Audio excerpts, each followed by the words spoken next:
Welcome to Life, Death, and the Law, presented by the law firm of Deason, Garner, and Hansen, hosted by attorneys Shawn Garner and Adam Hansen. Welcome to Life, Death, and the Law. I'm Shawn Garner, an attorney with Deason, Garner, and Hansen. I have Gonzalo here under me right now, and I have Carolina. If you're listening on the radio, they are down from Scottsdale, Arizona. Now, Gonzalo, you don't live in Scottsdale. I can't do, yes. You work in Scottsdale, but you live in Scottsdale. Yes, technically, yes, Rio Verde. Okay, Rio Verde. Yep. And Carolina, you live in Scottsdale. I still live in Scottsdale, yes. But you're from Mexico. Mexico. What part of Mexico? Hermosillo, Sonora. Oh, really? Okay. Yes. So you come down and visit family frequently. Yes, I come to Yuma all the time. Yes. Perfect. And we do monthly seminars for all of our listeners out there. You two are constantly down here and you're able to answer questions specifically about financial issues because you work with Trilogy Financial. Give me a brief background as to what your roles are with Trilogy Financial and what that is. What is Trilogy Financial? Yeah, thank you for asking. Thank you for having us. Trilogy Financial, we were founded in 99. We manage close to $4 billion for just average American families. Okay. We're two things. We're independent. That means that we don't have any ownership of the things that we recommend. We listen to your needs, see what you need, and then we come up with a financial plan. We don't have anybody asking us or pushing us to recommend a specific product or specific strategy. It's for you, and we are fiduciary. Yeah, meaning I have to have your best interest always. And we do everything as a team. And the idea is that if I'm not there, Carolina is there, and then we have more people in our team that will help service our clients. Very quickly, we use everything based on data. It's data-driven and information-driven, and our investment philosophy is pretty much based on your goals and your risk. So is AI changing that equation quite a bit? Or No. is it pretty much the same scenario because those tools were already implemented? Good question. And it's pretty much the same. AI in our world is not a new thing. It now is something that everybody's talking about, but it's not a new thing. There's a lot of portfolios that are actually run for some sort of algorithm or computer base years and years ago, right? So at the end of the day, the human interaction is always needed because, well, empathy, right? And what's happening with your client, and you understand what's going on. AI, they don't have personal experiences, and the empathy is not there when you have personal experiences. So, kind of my job as a financial advisor, I said, our job is to help people make better financial decisions. And if you ask questions to AI, AI will tell you what you want to hear. And sometimes it's not probing your plan to make it better. So, And I've seen, it depends on there's so many versions of AI out there. There's ChatGPT and Martin, name a couple others. What is the other that comes automatic on our Windows platform? Copilot. Copilot's actually, I like using it. It's Gemini is another. Yeah, Gemini is Google's version, right? Yeah. So they all bring something else to the table. The thing that I find interesting with it is it doesn't give me as direct of information as I'm looking for. It's always kind of broad, like, well, you could do this or you could do that. And it seems to lean, if you're asking political questions, very biased politically. And if you're asking financial questions, it's very programmed to be cautious as to what advice it gives. What I'm looking for when I talk to an advisor is, my situation, my family, what I'm looking to achieve. Now I need recommendations. I don't need you to educate me on everything that's out there. I need you to tell me what the best 2 or 3 options are and why they are. And so then I can make a decision because there's so much information out there. I could spend my entire life learning it. And that's what you guys do. That's why I don't want to do that. You guys do spend your lives learning it. Correct. And then it's everything is based at the end of the day in expectations and reality. You think that you're making a decision and it's going to perform like this. And then when something happens, I will say when ice cream hits the fan. Ice cream. Okay. That's a PG version. Exactly. Okay. It's you were not expecting that. And when you have the wrong expectation, you act and most of the times it's against yourself, Uh-huh. right? So you make a choice, and then you're creating these ideas, and you're building this plan that you're tearing apart. So never accomplish anything, Yeah. and it's just because the expectations and reality is broken, right? That you don't have another human being that is probing these pitfalls and different things. Have you thought of this? Have you thought of that? Oh no. Okay, well, are you ready for this situation? Yes, I'm ready. Expect this. So yeah, just yesterday, a client of mine asked me like, "Oh, I want to have a high risk portfolio." Okay.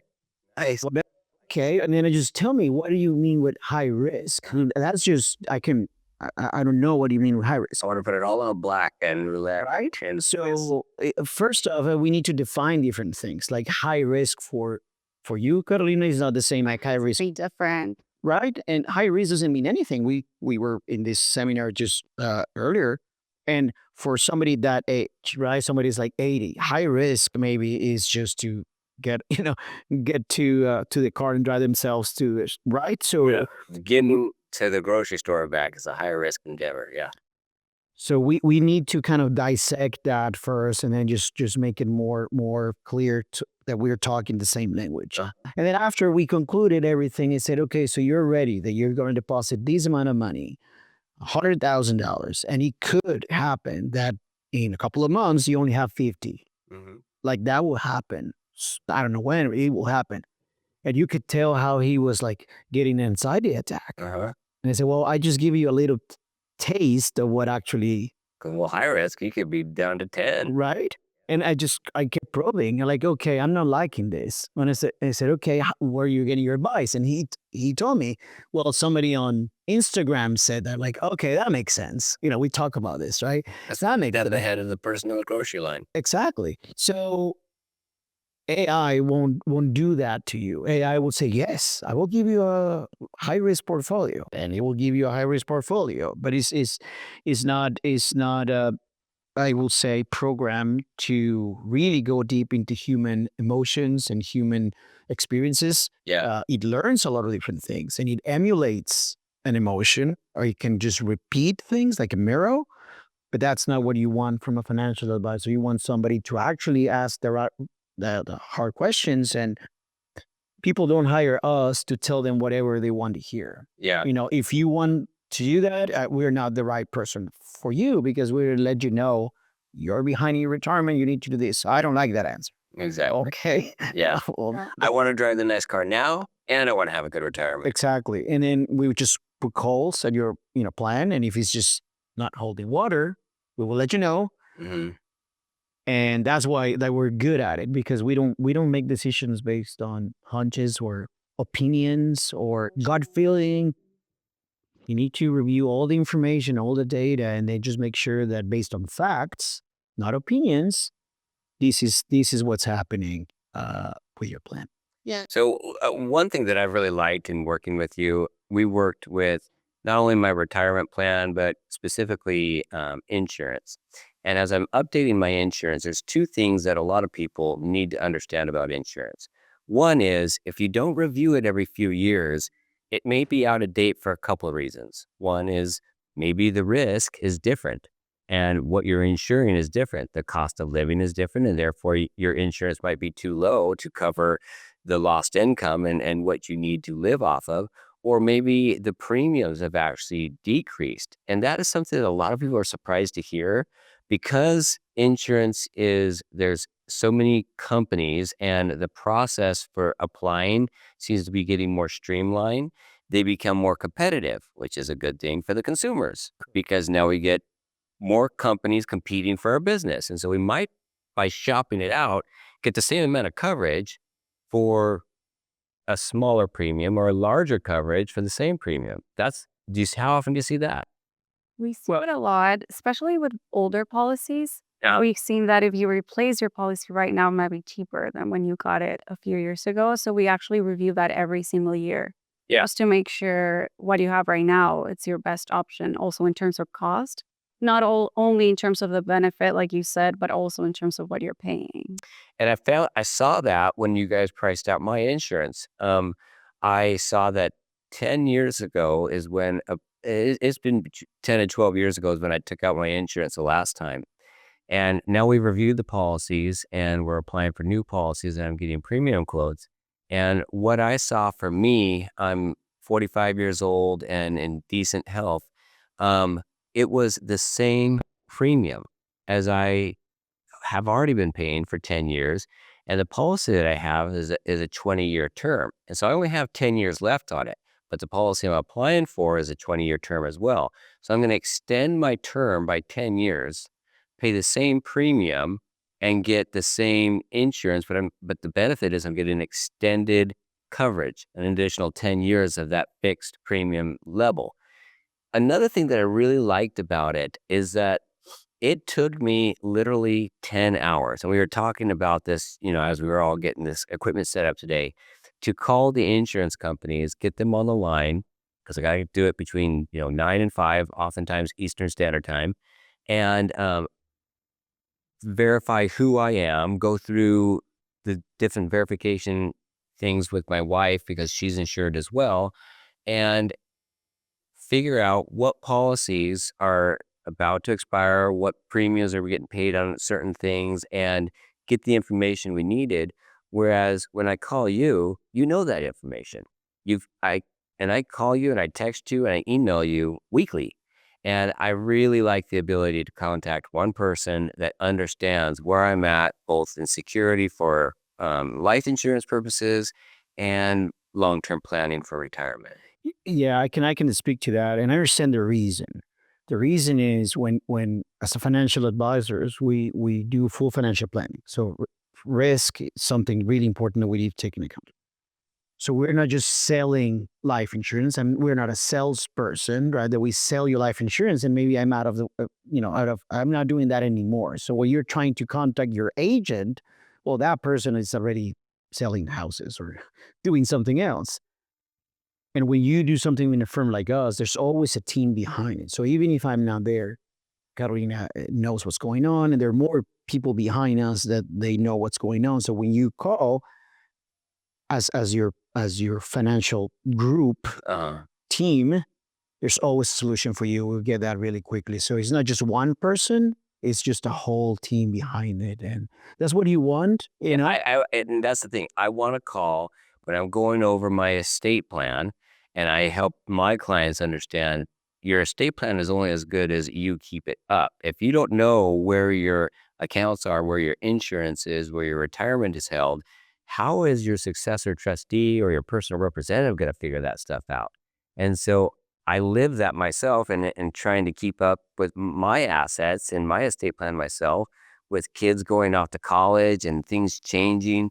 Um, and I don't want to spend all day on the phone. I want to call one person and then know my financial situation and make sure that we're up to par. Yeah, and you have access to this financial portal, and you can talk about the financial portal where the idea is that we have everything in one place. Bolt. A bolt, even though you have different companies that serve for different things, retirement plannings and 401ks and all that, they're in different places. We cannot put them in one place. I understand that. But for you to log in into your financial portal, when you can have your estate planning documents, you can have your deed, you can all that information and your accounts in Even one. your life insurance, if you don't have it with the same company, you could see it in the same place that Okay. you're wearing. And that's perfect to your point. Like, what if the trustee needs to do, they need to act on it. You Yeah. can give them access and they can see what's going on. And rather than spending hours, just to try to figure out where this stuff is. And one benefit of having us do estate planning for our clients is when they come into us and we get to know their family, then it's not if, it's when life throws that curveball at you. The family members that are coming and talking to us, we don't have to put them through this rigorous phone tree of identifying who they are. They're talking to a real person. We're asking them questions that are relevant to their situation and walking them through the steps that they need to do. And when we work with a firm like yours, and we can communicate with you and be on the line with a client and say, hey, this is what we need to do. Now, mom has developed dementia. Daughter is going to be taking over as trustee. And so we need to update the paperwork. So you can, each time she calls, You don't have to have somebody search for the power of attorney that's lost in cyberspace. You know it's daughter that you're dealing with. Coming up, more thought-provoking conversations on life, death, and the law right after this. Hey, Yuma, Dave Ramsey here. If you listen to our show or know anything about us, then you know I only recommend products and services I trust and I believe in. That's why when it comes to protecting your assets and planning for your loved one's future, you've got to call my friends Shawn Garner and Adam Hansen at the law firm of Deason, Garner, and Hansen. I encourage you to take the first step and attend a free, no-pressure seminar and learn all of your options. The firm of Deason, Garner, and Hansen has been educating the Yuma community for over 40 years, and this is the only area of law that they practice. Shawn and Adam believe in giving free education to help people make smart decisions about their assets and help them leave a legacy for their family that they can be proud of. Schedule a free personal consultation today. Call 783-4575 or visit yumaestateplanning.com. You're listening to Life, Death, and the Law, presented by Deason, Garner, and Hansen, the law firm that has been voted Yuma's best 6 years in a row. Correct. Yes. And that's actually something we've been working at a lot. We try to build a relationship with the kids. So most of our clients' kids are already our clients. So if something happens to their parents, they know exactly who to call. So that's something we've been really working on, just trying to build a relationship with the rest of the family, not only mom and dad. On the flip side, what about fraud, where somebody calls up claiming to be the child or claiming to be the client and withdrawing a large sum of money that is non-characteristic to the client's, typical actions? What do you have in place for that other than your intuition to make sure that they have access as quickly as they need to their money, but they also don't get defrauded and lose a bunch of money just because somebody calls on their behalf? Somebody calling on behalf of the client? Or even if, let's say that they are told from some prince in Nigeria that they're an heir, but they just need to pay the taxes of the inheritance they received first, and that's $100,000, which is a pittance of the inheritance they're going to receive. And so they call you, and they go along with this scheme, and they're asking, "Can I withdraw $100,000 and wire it to so and so?" I feel like we've definitely had some weird cases. Yes, we're cases. So this is something that happens daily. This is not a joke. It's funny that we smile about it for how ridiculous that sounds, but hundreds of people get scammed daily Yeah. for these things. And so a couple of things. At Trilogy, we train everybody on the new scam. What is the new scam happening? Or be aware of different kinds of scams. So we have a team of people always looking for what's the newest scam, what's going on, and calls, emails, and all that. That's one way that we protect. Another way is to have a trusted person. So right now, if somebody is 65 or older, we're required to ask them, give me a name of somebody that you trust right now that we can call. Now that person is just to know what's going on with you, and we're not giving information to this trusted contact person. It's just to verify different things. So just in case when somebody is asking us for, let's say that client is asking for money, right? And we notice that something is wrong. Yeah. We can call that person and say, hey, are you aware of this? Anything changed? Kind of to probe if that $100,000 withdrawal is something that is legit, right? Yeah. Now, of course, at the end of the day, if the client is jumping through all these hoops and trying to go around the own safety features that we put in place, they could actually, the client could actually pull money out of it if they go around all these things. At the end of the day, it's their money. Yeah. But they're Often you catch that compared to them just, especially because scammers oftentimes say, there's going to be some trouble if somebody else finds out about this, so don't tell anybody. And so they're elusive with you. yes. And how often do your spidey senses go off and you're able to catch that compared to you found out after the fact? Yeah, I would say that I will have a easy to spot case at least once a year. Like easy to spot, like, oh, this is something it's off. Um, Sometimes the way they stop talking to us, like when we start probing these questions, they stop talking to us, and we have a mechanism to talk to a higher authority, say this is what's going on, and we have to report these kind of abuses. So there's a whole protocol after the client kind of stops the conversation. To your point, Yeah. there's a protocol that we say, okay, I noticed this. Now he's not answering any questions. The contact person is not answering anything. Just check it out, right? So now it's not really our, because we don't have powers, right? We don't have the power to knock on their door, right? Right. So we go to a higher level to do a different level of security search and things like. It's only once a year, I would say. Uh, And then a lot of them asking me for advice before they're my client. uh, And then when I notice this and I start telling them, well, that girlfriend that you have in Russia, I mean, have you asked these questions? Do your kids know? yeah. And then they never come back. At that point, it's really sad because they're not really my client Uh, and I don't have their assets yet, right? They're just, exact. exactly. So they have their assets somewhere else and I can't do anything just because they're not my clients. But for that, I see them often that come to my office, ask me questions on how to take money out, just like a free consultation. And when I ask questions, I realize they have a girlfriend in some, Eastern Europe. I start asking questions always. And anyway, by that time when they show up, normally they already are down $20,000 because they're paying these phone fees or something like that. Right. There's different ways to people get scammed.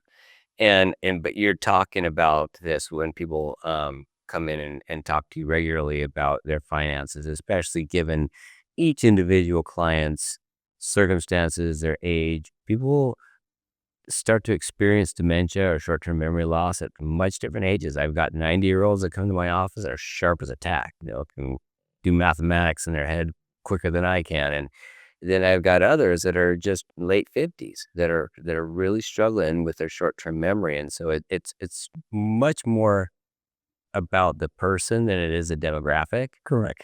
And I want to talk about it. I want to switch gears here a little bit here and talk about a different scam that's out there. And that is Social Security. Yes. And so I'm going to play a clip. It's from PragerU. For my audience out there, I love PragerU. It's started by Dennis Prager. And they have 5-minute videos that talk a lot about different aspects of the government and finances, constitution, and so on. This is going to talk specifically about Social Security. So let's just talk about this and chat about it. If you're counting on Social Security to finance your retirement, you're in for a big surprise, and not the good kind. Let me give you 2 reasons why. 1, Social Security is going broke. And 2, even if it weren't going broke, it couldn't possibly cover the cost of a decent retirement. Let's look at these 2 reasons in a little more detail, and then I'll propose a solution. Social Security is going broke. When this government program was set up in 1935, the average life expectancy was 60, but you couldn't collect your first check until you reached 65. In other words, most people didn't live long enough to receive Social Security. And most of those who didn't collect it for very long. Today, the average lifespan is 79. So now, most people do live long enough to receive Social Security for 10 or 20 or even 30 years. Here's another important piece of information. When the program started, the ratio between worker and retiree was 159 to 1. That means for every one person drawing benefits, 159 were paying in. Today, the ratio is 2.8 to 1. You get that? We've gone from 159 workers supporting every retired person to fewer than 3 workers supporting every retiree. And it's going down. You don't need an advanced math degree to figure this one out. Social Security is spending more than it's bringing in. Far more. Its own board of trustees has said that it will be bankrupt within 20 years. That doesn't mean it won't exist. It means that either the government will pay you less than it promised, or it will have to raise taxes to make up the shortfall. Most likely, both. Sounds about right for an entitlement program, doesn't it? Starts out small, but just keeps growing and growing until it collapses under its own weight.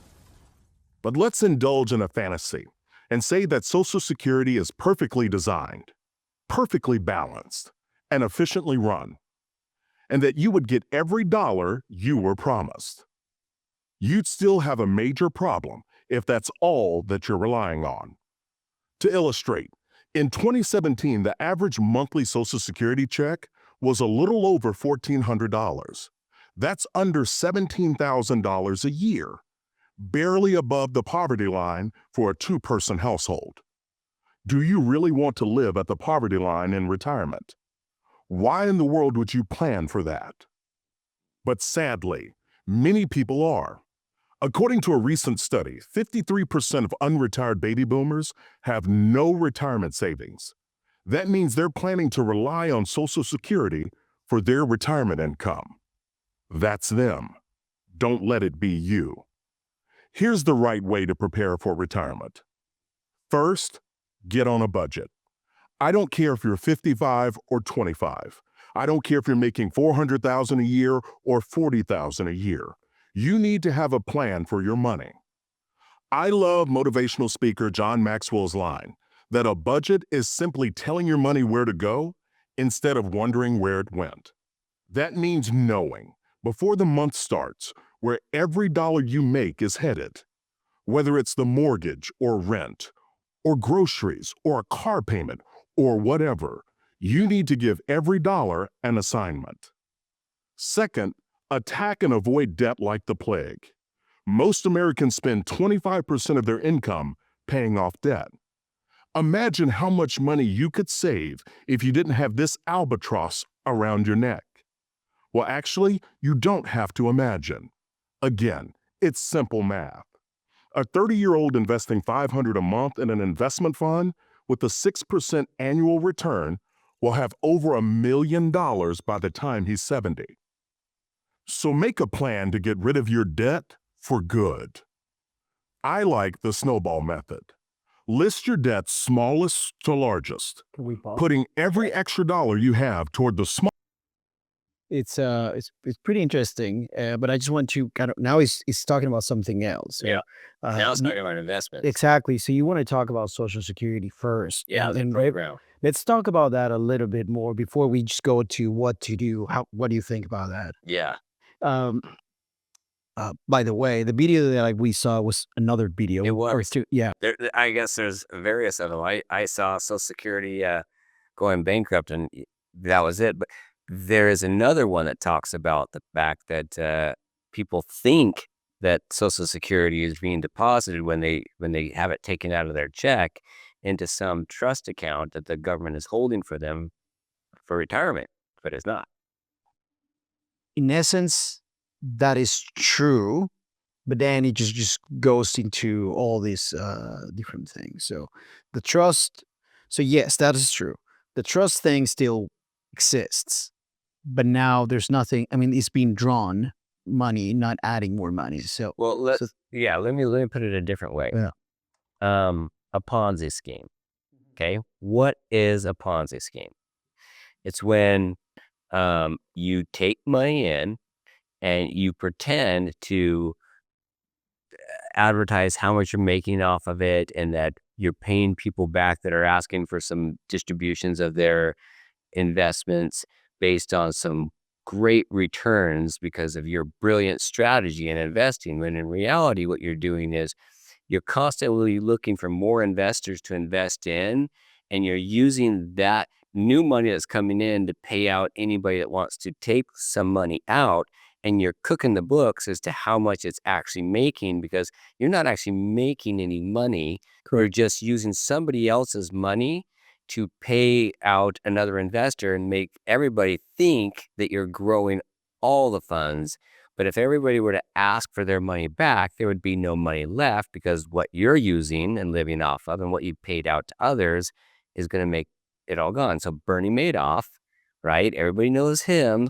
And what he was the king of the Ponzi scheme. He would have these huge investors come in and he didn't invest any of it. He simply put it into a bank account. When somebody asked for it back, he'd make up some statement like, yeah, you made 20%. And now the minimum amount that I'm going to require for somebody to invest in my secret sauce of mutual funds is going to be $100,000, now $200,000. And people are like, well, we want to get in on that because you're making 20% year over year. And but he was only taking the new investors' money to pay off current investors that wanted some distributions. That is Social Security. Coming up, more thought-provoking conversations on life, death, and the law right after this. Want to hear more Life, Death, and the Law? You can find it on Spotify, Apple Podcasts, and YouTube, or any other platform you listen to your podcasts. You're listening to Life, Death, and the Law, presented by Deason, Garner, and Hansen, the law firm that has been voted Yuma's best 6 years in a row. There is no pot of money sitting there waiting for me that's been reserved of my own cash. My money is paying for my grandmother's Social Security, Correct. right? Yeah. Am I missing something? No, you're right. You're right. So yes, so going back to how we do financial planning, right? So I know where this video is going now. It's going to solutions, and it's great. Yeah. But the other video that you showed us was just first we need to understand the fact that you just said, and that's a fact. And what this Chris, Unless people are going to be there paying for my Social Security, that are now paying for the current recipients of Social Security, which means, hey, there's no way I'm going to be able to retire at any type of current standard of living. correct. Yes. So there's always the things that we control and the things that we don't control. And that's something that we always put into our financial planning. Like what Shawn controls right now, right? You control how much life insurance you will buy. You control how much money you put away for your retirement in your own retirement accounts, which is a private way to deal with your retirement. Sadly, right now, we don't control the Social Security. And that other video talked about how to push the government to make those changes. Okay. To make those changes, right? Okay. So you want to get political? Let's get political. No, don't. No, Okay. no. Let me tell you why not. Okay. This is important in financial planning, as you know. It's everybody know. Well, a lot of people know the serenity prayer that I love.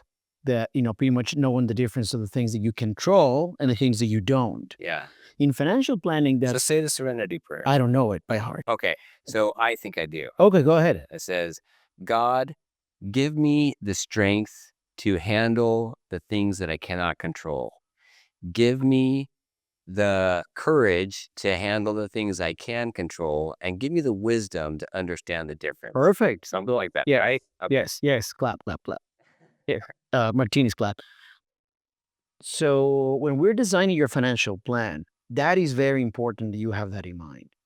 Because when people get anxiety about these issues, and this we just happened. Who's going to get elected? Yeah. Right? Sure, you cast your vote, and that's as far as you go. Yeah. But that's the end of it. You don't have more control of what happens.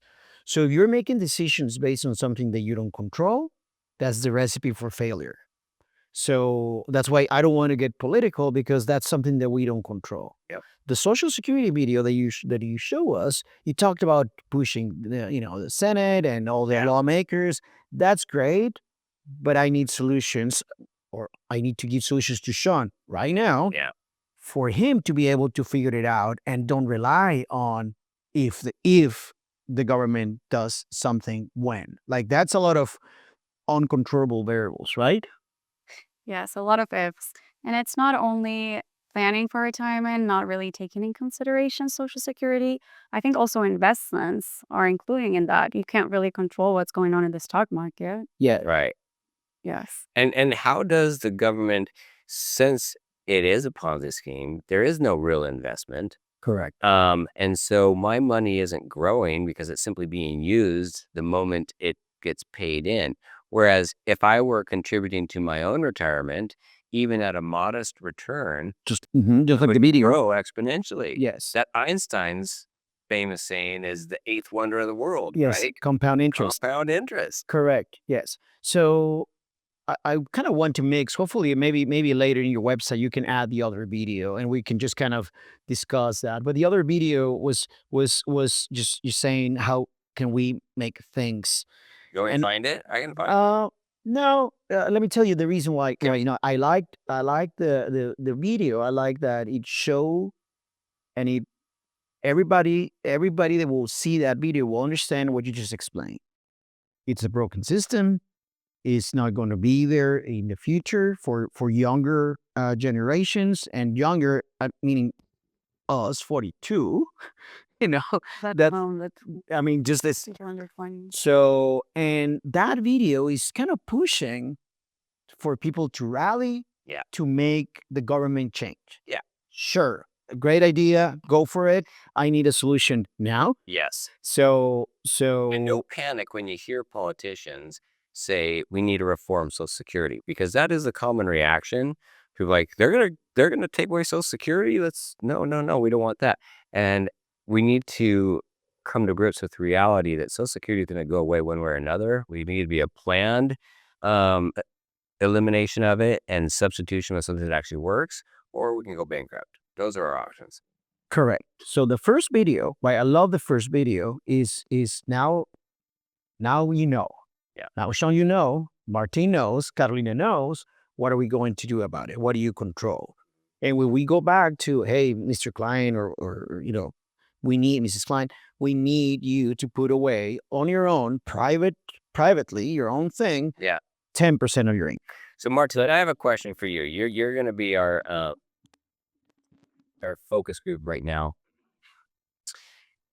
Did you believe that chunk that's coming out of your paycheck that goes into Social Security is getting put into some type of account that would be held for you by the government for the time you retire? No, I didn't think that. I just thought of like, hey, that's my money being taken away. I never thought of like, oh, when I reach retirement age, there's going to be magically all of this money from all of these jobs that I worked throughout my years just waiting for me. See, and I think that's the difference between the Gen Zers and the Gen Alpha than my generation. I was naive enough to believe that. And I think that a generation older than me certainly believed that. And the government did promise that to us. That was a contract between the government and us. If you pay this into the system, it will be there for you for retirement. It's called Social Security. You will be secure. This is a social network that will secure your retirement. But they lied. They broke their contract. Exactly. So, okay, now let's keep working with Martin, which is great. That's fine. I'm not going to ask you more questions, but awareness is the first step. Now we know that we cannot rely on this. There's not a dream. It's just facts. It's not an opinion, right? Remember, we based our And it's not a political issue as far as left versus right, because some politicians know that it's suicide to attack Social Security. This is a math problem, not a politics problem, Right. right? Now we're all aware. Okay. So now we need to find a solution.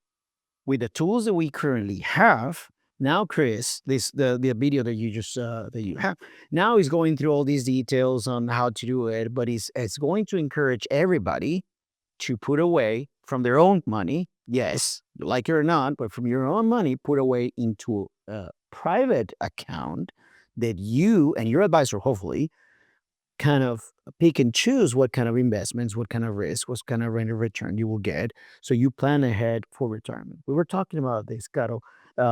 Some clients are aware, like Martin, younger clients, ask us, remove Social Security from my planning. They ask us to. Smart clients. Let's run the numbers for them. They ask us, can you just take that off my plan? Because they don't want to kind of be too optimistic. Like, oh, I don't. Are these older clients or younger? Youngins are age and under. Yes, I like that you call that younger. Thank you. Yes, younger. I needed that going into this weekend because I'm so sore last night from just burying a sprinkler line. Yes, exactly. But now we know. So there's nothing around it. Now we know that we need to put the money away. And now remember the things that we control. Yeah. You control how much money you spend on your new phone or on your coffee, bill or whatever, and how much money you put away for retirement. Is this sexy? No. Are you supposed to put already money away for retirement? Yes. Yeah. Do you control that? No. Okay, let's focus on the things that we control and just plan for that. So, And I think that's very wise. I just want to comment on that because it doesn't just go to Social Security. We could talk about taxes in general, right? Social Security isn't the only tax out there. It's a big one. But we could say, well, why doesn't the government just cut our taxes in general so we can produce more, make more jobs, and then there'll be more production in the nation entirely, and therefore there'll be more revenue to go around? Well, sure, great idea. Go run for office and try to implement that idea. But until then, you have to deal with the tax bracket as it is. So rather than focusing your energy on something that is a drop in the ocean as far as what you can actually do about it, why don't you just focus on the money that's left over? Or do some qualified type of planning, some qualified funds like simple IRAs or Roth IRAs. So if I were to do what's your favorite little token investment out there that when you talk to people about it, their eyes light up? Is it a Roth? Okay. That's a nice question. You want to answer that I one? think it's different for everyone. Yes. That's a boring answer. No, but let me tell you. Uh-huh. Okay. I can give an example. Go ahead. For example, if you talk to someone like Martin, who's young, maybe their income, I don't know. And handsome. You had to young and handsome. Handsome. I don't know how much he makes, but probably a Roth IRA would be great for him because it's going to be tax deferred. He's going to get a tax free in the future. That's going to make his eyes are going to pop. But then if you talk to a business owner. And his income tax bracket is low right now. Yes. Because he's learning the stuff. He doesn't think he gets paid as much as he deserves. But at least he could take advantage of the fact that the taxes that he's paying aren't as high as when he reaches that true peak of his professional prowess and is going to be able to contribute less of that tax rate. Yes, but a Roth IRA would get him very excited and happy. But if you talk to a business owner and you talk about a 401k or a simple IRA, that's what would make them excited. So it really just depends on the person, their tax bracket, their So situation. just give me the nuts and bolts of IRA, Roth, 401k. What's the difference between the three? Okay, you want me to tackle that? So, sure. But it's just funny because when you say what is a token, it depends on what influencer that person is listening to. So a lot of them will come to me, I want to open a Roth IRA. And I would say, why? Because I heard such and such on Instagram. Instant. And I said, okay, what is your tax bracket, right? We talk about, they say, oh, I pay 36%. A Roth maybe not a good idea. So that's when internet information, I'm not saying bad information or good information, just information, we're the one trying to help you what is the best thing for you. So I can pinpoint like, oh, you're listening to blank because you're asking me for a specific thing. It's because you tune in into what is the name of Kramer? You know, the guy that is just sell, buy, or Bill. What is the name of this guy? Yeah, Kramer, right? Yeah, he's on Fox or something. Yeah. So like, oh yeah, I know. What do you subscribe to? Not just for that, but so very quickly, let's just before we go into that detail thing, let's just again, I don't want to go deep because we're. Let's go back. Our audience isn't that smart. What do you you got to keep it a little bit? What do you need, right? So let's just say all retirement accounts work almost the same way, meaning you put money away, it grows tax deferred, meaning you're not taxed on the growth, and whenever you pull it out, or you need to wait until 59 and a half. Yes, the IRS love half for whatever reason. So until you need 59 and a half. Makes it sound like they actually thought about something, the law that they were implementing. And read it before they signed it into. So 59 and a half, and then you can pull the money. Now that's kind of the, let's say, the first basics, kind of that. Now, depending on how you put the money in, you can invest the money pre-tax, meaning you're not paying taxes today. Yep. You will pay taxes in the future when you pull it out. Yep. Right? That's what we call we call it qualified plans and or deductible plans, and small business owners or high income earners love that because they make your W-2 smaller on paper, or people that get 1099, or all these business owners make their income look smaller, right? So meaning the bracket is less bracket, right? It's a smaller bracket. So you can wear these two hats. You can say, well, I'm making okay money. I will do half of my money pre-tax just because I don't want to pay that much taxes. Half of the contribution I'm going to make towards my retirement, not half my money, but half of the contribution. Half a contribution can go in pre-tax and the other can go after tax. Coming up, more thought-provoking conversations on life, death, and the law right after this.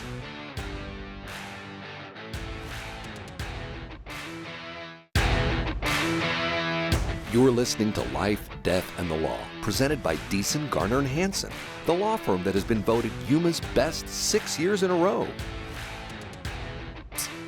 And I like my clients to have that choice because, again, control, right? I don't control. I'm 42. I know I look like I'm 32, but I'm 42. No. Okay, I'm trying. With you. They sold me. Fast forward 59 and a half, right? 59 and a half. Now I'm ready to pull my money. Yeah. Who's in government at that point? Yeah. Are we on the far right or far left or far middle or far in the center? I don't know. Yeah. I don't control that. But what I can control is like the clients to have two sources of income, a pre-tax and an after. I get where you're going with that. It's not just that we're spreading the risk as we're putting it in. We're spreading the risk when it's there to be taken out, because who knows what the economy is going to be like when we're ready to take it out. And maybe at 59 and a half, I'm making some still good income, right? Correct. And so I wouldn't want to take out a deductible, what has been deducted as far as a retirement plan, because I have to pay dollar for dollar taxes on everything that comes out of that. But if I pull it out of a after tax Roth IRA, Correct. I could still make a high income, pull every dollar out of that without additional taxes. Exactly. So how's going to be the tax bracket when I'm 59? I don't know. Yeah. What if is What are you going to be making when you're 50? I don't know. Right. Always going back to choices and options. Yeah. That's something that we control. It doesn't matter what the government is doing 20 years from now or 30 years from now. I don't know. I don't control that, but I control your choices, right? So at the end of the day, when somebody is planning for this, we don't want to be just, put in a corner. We always want options because the what ifs. But there are maximums. So if I want to put it into a traditional IRA, which is going to be pre-tax, and I'm going to defer the tax I'm paying on that money, and I'm going to lower the amount that's showed on my W-2 or 1099, then there's a maximum amount that I can put towards that. And there's also a maximum amount that I can put towards my Roth. Correct. But it's the same number. So if I put it to the Roth, I have to deduct that amount from my traditional. Yes. What's the number? Yes. 7,000 if you are younger than 50. Younger, you see? I use that again. Younger. And 8,000 if you are 50 and older. It's called catch-up contribution. Okay. But there's the same limit. So $3,500 to each year. I put $3,500 to a traditional IRA a year and $3,500 to a Roth IRA a year. That might be a good even bit approach. Correct. Let's say you make good income, you need that reduction. So let's say for all the listeners, if you normally get taxes back, it's better if you do a Roth version somewhere. Roth 401k. Now, simple IRA is there's an option to do Roth simple IRA. It's just a new thing. That's kind of an easy rule of thumb. It's a simple IRA. Again, IRS coming up with fancy names. There's traditional IRA, there's a simple IRA. Yes. Sure. Traditional IRA goes to Catholic Church and you still like your non-denomination. They're very, very similar. Simple IRA just needs to be set up by an employer.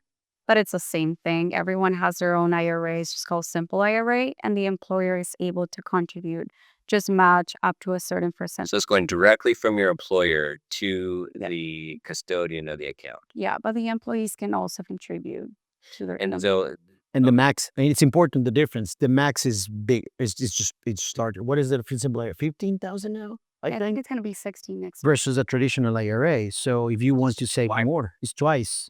So if you want to save more and you're a small business owner, maybe it's better for you to do a simple IRA than just a traditional IRA.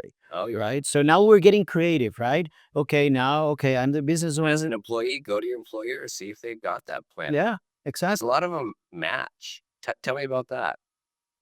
If it makes sense, yes. So How would it not make sense to match? I always felt like if I didn't match what my employer contributed towards me, I was leaving money on the table because it's a 100% growth on my investment. If I contribute, let's say 3% of my income to that simple IRA and the employer contributes 3%, right? So let's say that 3%, let's just make up a number. Let's say it's $5,000. Okay. And then the employer will contribute $5,000. I just made 100% growth on my investment. yes. How is that not a great idea? Well, don't scare everybody, the listeners, because we don't know who is listening, right? So let's say we're listening to the employee, right? Your comment is for the employee. Yeah. Employee, you're doing $5,000 and your employer is doing $5,000, 100% rate of return day one. Perfect. I'm talking to the workers. Power to the workers. Well, hold on. Uh-huh. Small business owners are the employers are really running America. They're the ones actually putting, a lot of, so Agree. I really want to talk to, like you, Mr. Shawn. But I tell my employees, do it. Yes. I want you to be invested. Correct. So for the small business owner to set up something like this, the IRS, yes, government again, but they have different rules, right? So if you match to your employees, they said to the business owner, it's fine. You can put way more than everybody else if you want, as long as you match. If the small business owner is not taking advantage of their own plan that he's creating, that's when matching, it doesn't really make sense for the business owner to match for the employees. Okay, I'm a little bit lost. So tell me, how much more can I contribute if I'm matching, and where does that not make sense? Every year, Yep. the IRS and Department of Labor will ask us to make some math. Okay.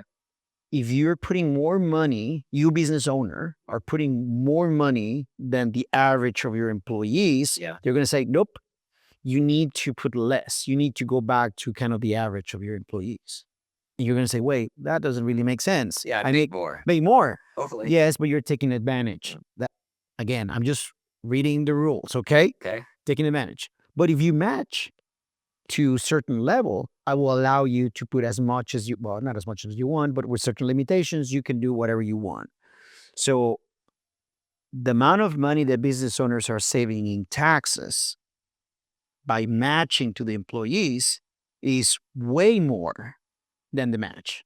So that's when it makes sense. When the business owner is taking advantage and then you're deducting that, Okay. the savings overcome the cost. So let's go back to my scenario then. Let's say that I'm an employer and I give a 3% match. All of my employees, they take advantage of that. I've got 10 employees. They put in $5,000 each. I'm matching that. So I'm putting in $50,000. And that's money that I'm taking out of my pocket to pay the employee for additional money towards their retirement that they didn't technically earn, except that it's part of their compensation plan. But if I do that, and I might be saving more than $50,000 in taxes and because of my ability to contribute to my own retirement plan. Correct. So net gain there, even though it feels like I'm paying more money out. Exactly. Or it might feel like it at the surface until I understand it when I talk to a financial advisor. I did not get that at first. I simply was an altruistic, very charitable employer. And my employees all know that. And I wanted them to feel good about working here and feeling like they're having a long-term sustainable career.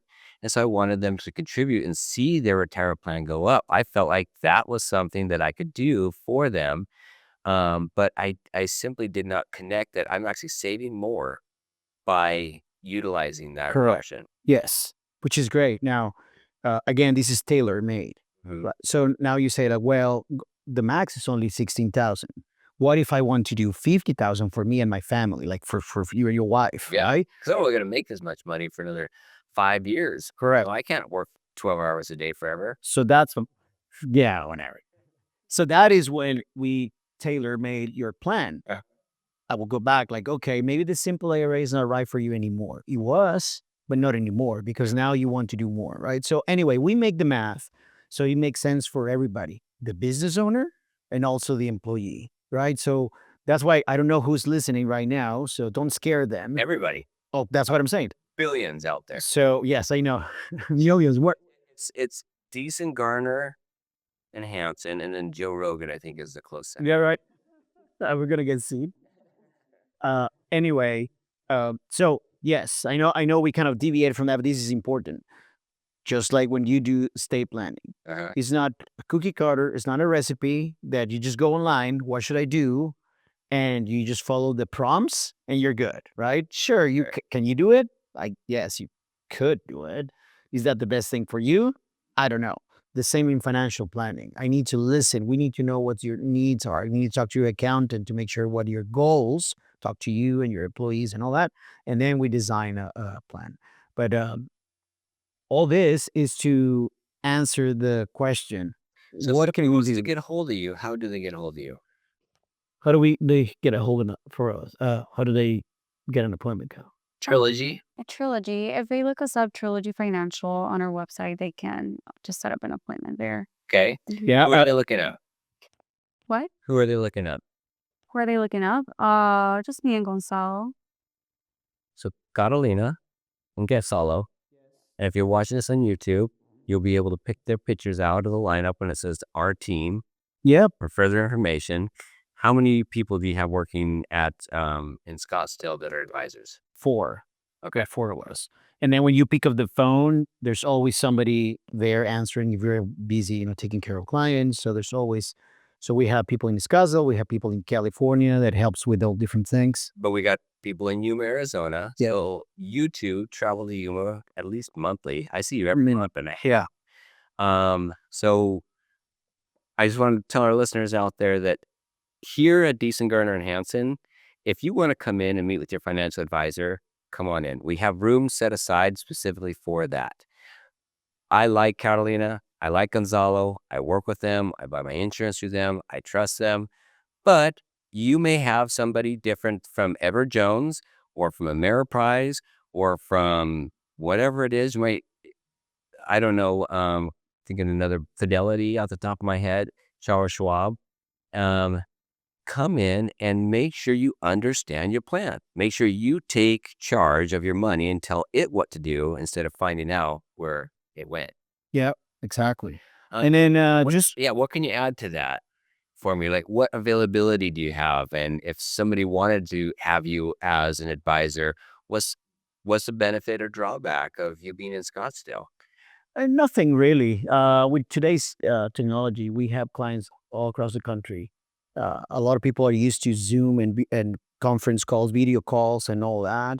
So more and more people prefer that than traveling. Even if we're here in Yuma, like, well, I'd rather do Zoom, just because I don't want to, get out in the heat of the summer, right? So that's easy for your clients and the clients with the firm.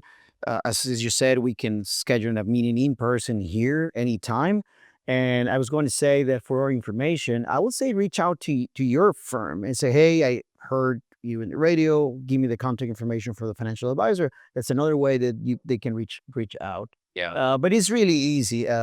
Believe it or not, we have a lot of clients that we believe it or not, we only know them before Zoom and all the COVID thing that exploded these things by phone. Like it's just, somebody recommend, because we do a lot of things based on referrals. Like we don't buy leads. We don't call people.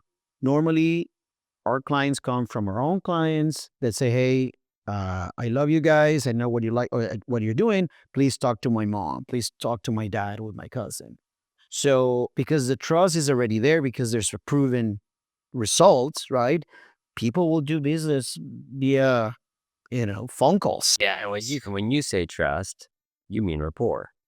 Because when I say trust, I mean a document that slams for your debt. Yes, exactly. Yes, it's a different trust. But yes, we do everything based on referrals. We don't knock on doors or not knocking down doors anyway. And that counts for a lot, and we respect that, and we treasure that. Okay, trust that our clients have in us, because it works both ways. If you are not really good, I mean, that trust will just dilute very quickly and disappear very quickly. So yeah, that's so how we do business. And so, you saying anything positive? Listen, I'm with all respect and love for all my fellow advisors, but the average age for financial advisors is like 65, 67. Really? Yes, they're not on the young kind of group, and I'm just saying that's the average. I'm 42. Carolina, how old are you? 28. 28. Really? Yes. I Now, didn't guess. yeah. Why this is important to you? Why is it important to your listener? Well, your advisors soon will retire. Two things: will sell the practice to somebody else, to their friend that is 62. That's one. They're just a gonna younger friend. That's exactly, 52. or they're just going to die right there, on their desk. Yeah. And then you're going to be an orphan person. And we call them house accounts. This thing exists. It's a big issue. There's a lot of house accounts, meaning they don't have an advisor. Nobody's servicing these accounts, and they really have nobody taking care of their risk, family, all these things. So see your statement. You will see that the name of that advisor changed, I don't know how many times already. You need to recognize the name. Yes. And that's been something that I've constantly brought up when I do consultations with my clients. Who's your advisor? And if they can't think of their first name, the first name of their advisor, you might want to talk with somebody else. Yeah. You might want to call Carolina. You might want to call Gonzalo, because once you talk with them, you will know them by first name. Yeah. And one thing that I've got to really credit you for is when we make a plan, you do not let me off the hook. I mean, you are after me, and it is a good thing, because I need that pressure, because the last thing I want to do at the end of a long day is think of looking through financial statements and thinking about life insurance. But it's important, and somebody needs to poke you, and you give me the right amount of pressure to feel the importance of it, but also the facility of looking in the vault, and I get to see my bank accounts there. I get to see my life insurance there. I get to see my investments there. I get to see my retirement accounts there. That's a beautiful thing. Yes, and it's only one time at the end of the day. Then it's just cruise control. It's a little bit of heavy lifting at the beginning when we put everything in place.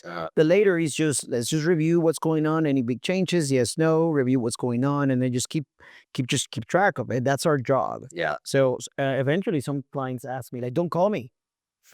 Just don't call me anymore." Right? It's an option. That's an option. You scare me. They were like, "Why?" Well, you assume the worst, right? Like, okay, so certain clients, they just don't want to deal with anything. They other want to call every quarter. It's up to you. We will tailor to whatever you want. And again, it's just something that we need to do. And if we leave the government to make a decision for us, good luck with that. Thank you. That is a wonderful way to conclude this episode. And I want to echo your thoughts and saying the same thing with your planning. If you don't get a plan in place, you're letting the government decide for you. Does that let you go to sleep with a warm fuzzy? Most people, no. Nope. Thanks for coming on, Carolina. Thanks for having Thank you for having us. It's awesome. This is fun. Great. Thank you, Marti. You're awesome, man. you, Martin. Okay, this is Life, Death, and Law. We'll talk to you next week. If you have questions or want to know more about something that was discussed today, please call the law firm of Deason, Garner, and Hansen at 928-783-4575 or visit yumaestateplanning.com.